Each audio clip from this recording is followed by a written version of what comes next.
Imaginez un instant. Un homme prie chaque soir pour un miracle financier, les larmes aux yeux, le cœur serré par les factures impayées. Et le lendemain, un autre reçoit un virement à 6 chiffres sans avoir rien demandé. Injustice, hasard ou bien Dieu choisit délibérément de confier son argent à certains de ses enfants. Bonjour à toi qui regarde cette vidéo. Aujourd'hui, on va plonger dans une question qui brûle les lèvres de millions de croyants. Pourquoi Dieu fait-il confiance financièrement à certains élus? Pourquoi certains semblent porter des fontaines d'abondance, pendant que d'autres creusent encore dans le désert? Et surtout, comment se positionner pour que Dieu te regarde un jour et dise « À celui-là, je peux confier mes ressources ». Accroche-toi, ce n'est pas un message de plus sur la dîme ou la semence. C'est une plongée dans le cœur de Dieu lui-même. D'abord, une vérité qui dérange. L'argent n'appartient pas à ceux qui l'ont. Il n'a jamais appartenu à personne d'autre qu'à Dieu. À l'Éternel la terre et ce qu'elle contient, le monde et ceux qui l'habitent. Psaume 24, 1. Chaque euro, chaque franc CFA, chaque dollar qui circule sur cette planète est, techniquement, la propriété exclusive de Dieu. Alors pourquoi ne le distribue-t-il pas uniformément? Pourquoi certains reçoivent-ils des millions pour construire des orphelinats, financer des campagnes d'évangélisation, soutenir des familles en crise, tandis que d'autres luttent pour payer le loyer? Parce que Dieu ne distribue pas de l'argent. Il confie des intendances. Et il ne confie pas ses ressources à n'importe qui.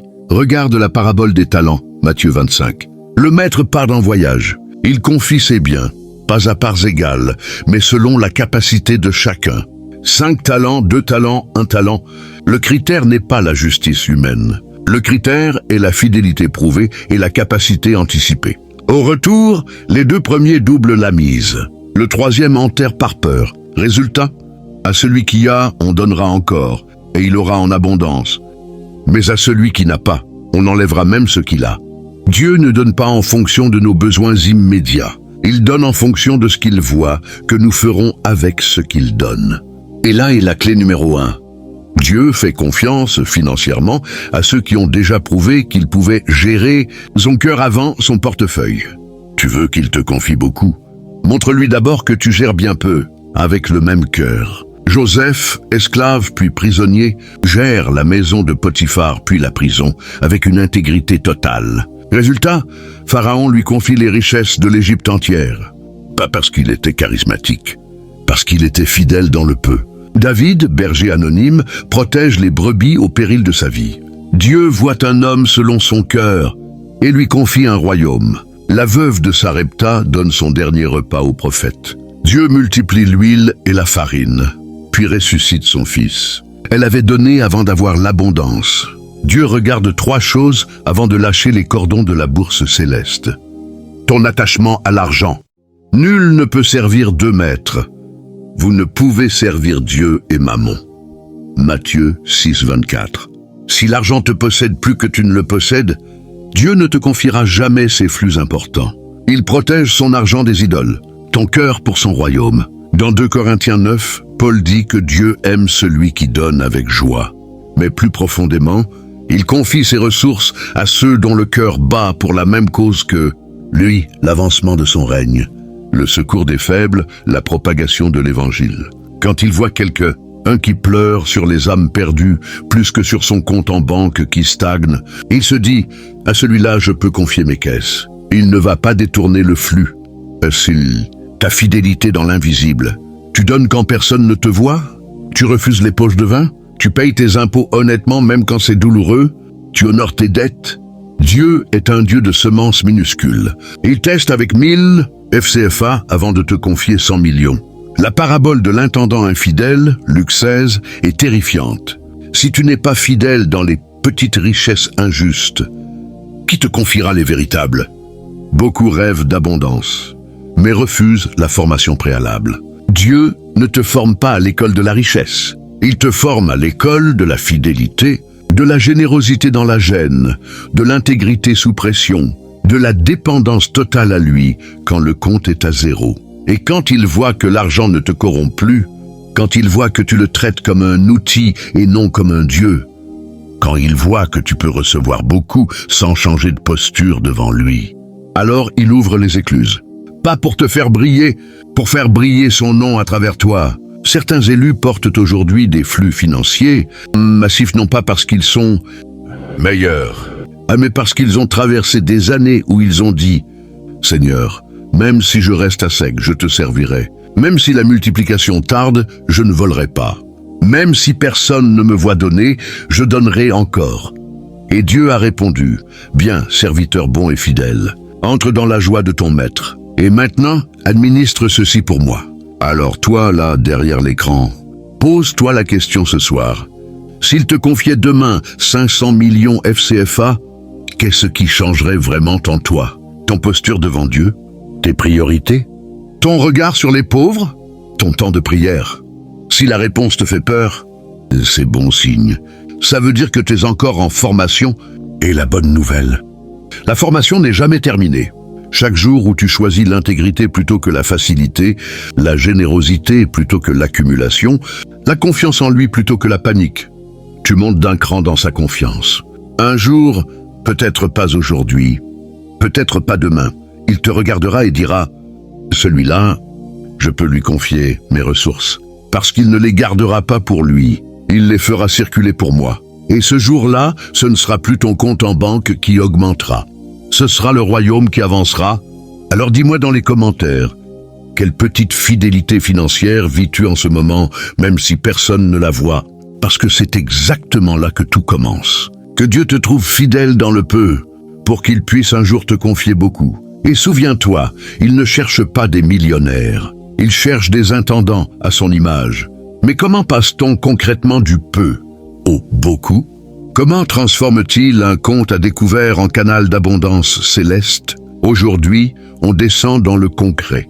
Pas de formule magique, pas de déclare et possède, juste la mécanique biblique, impitoyable et libératrice de la confiance divine.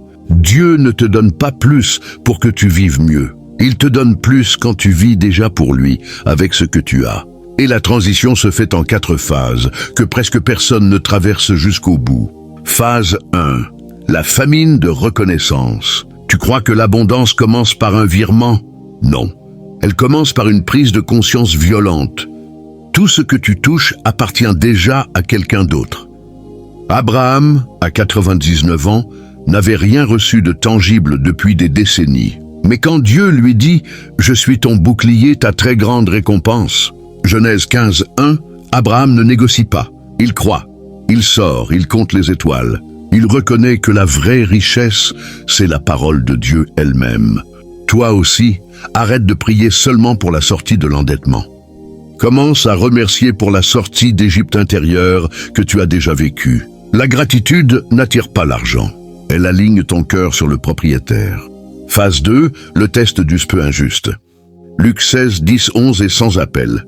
Celui qui est fidèle dans les petites choses l'est aussi dans les grandes. Si donc vous n'avez pas été fidèle dans les richesses injustes, qui vous confiera les véritables? Les richesses injustes, si ce n'est pas l'argent sale, c'est tout l'argent de ce monde. Temporaire, corruptible, hors de ton contrôle ultime. Exemple tranchant. L'intendant infidèle de Luc 16.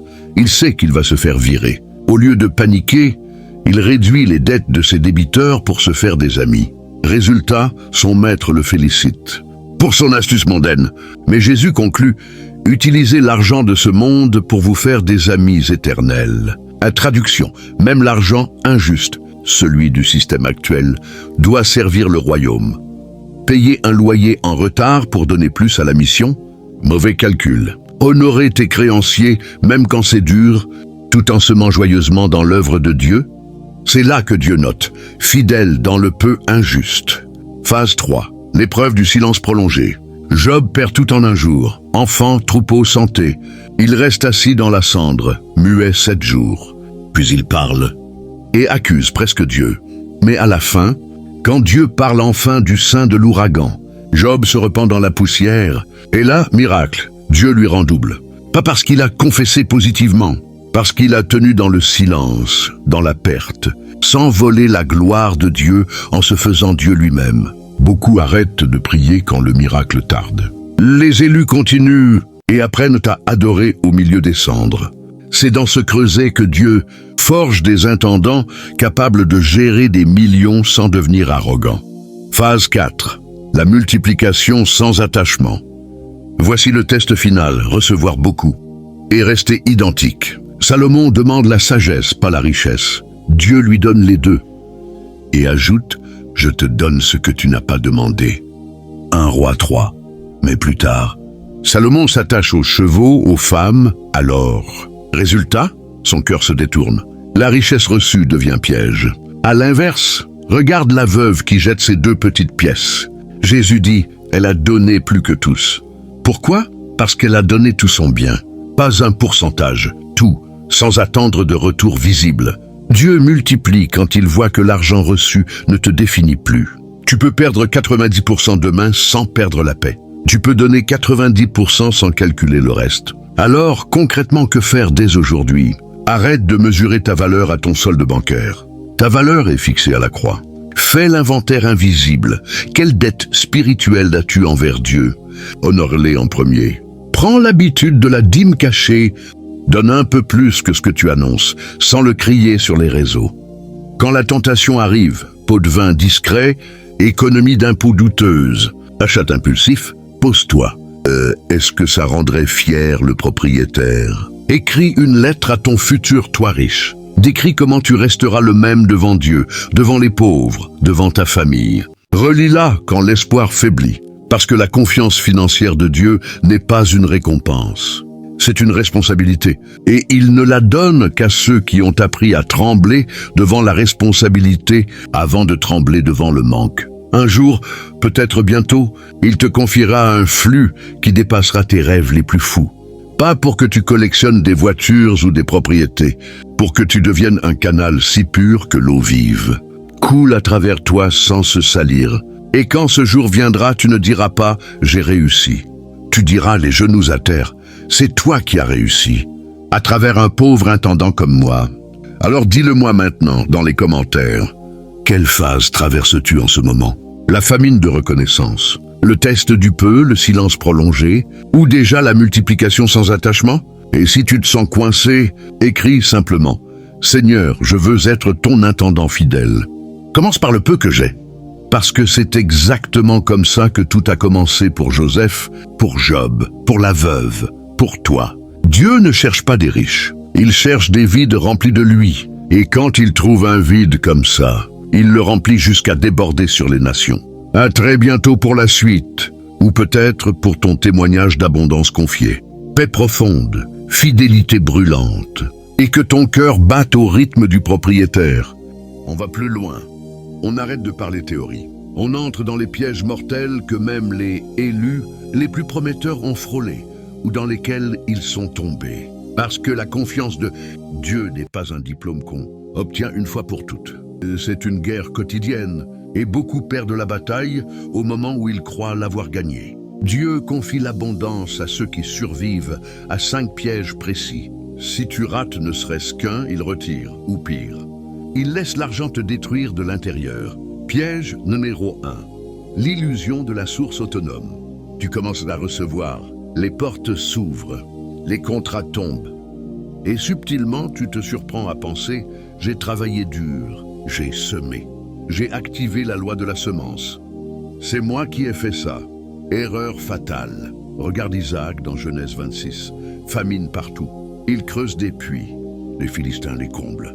Il en creuse d'autres, encore comblés. Il persévère. Et soudain, l'Éternel lui apparut et dit « Je suis le Dieu de ton père Abraham. Puis, je te bénirai et multiplierai ta postérité. » Isaac n'a pas dit « J'ai trouvé la bonne stratégie de forage. » Il a reconnu la source. Toi aussi, chaque franc qui rentre, chaque opportunité, chaque idée géniale, ramène tout à lui, à voix haute si possible. C'est toi, Seigneur, pas moi. Sinon, l'abondance devient ton nouveau Dieu, et Dieu reprend ce qu'il avait confié. Piège numéro 2, la déconnexion du secret. Quand l'argent t'arrive en quantité, le diable murmure « Tu mérites un peu d'intimité maintenant, moins de prières, plus de gestion. » Faux! Daniel, promu 3 fois sous 3 royaumes païens, reste à genoux 3 fois par jour. Fenêtres ouvertes vers Jérusalem, même quand la promotion le met en danger de mort. Il ne réduit pas son temps avec Dieu, il l'augmente. Résultat, il gère des richesses impériales sans jamais se corrompre. Question brûlante pour toi, ton temps seul avec Dieu a-t-il augmenté proportionnellement à tes rentrées ou diminué? Si c'est la deuxième option, tu es déjà en train de glisser.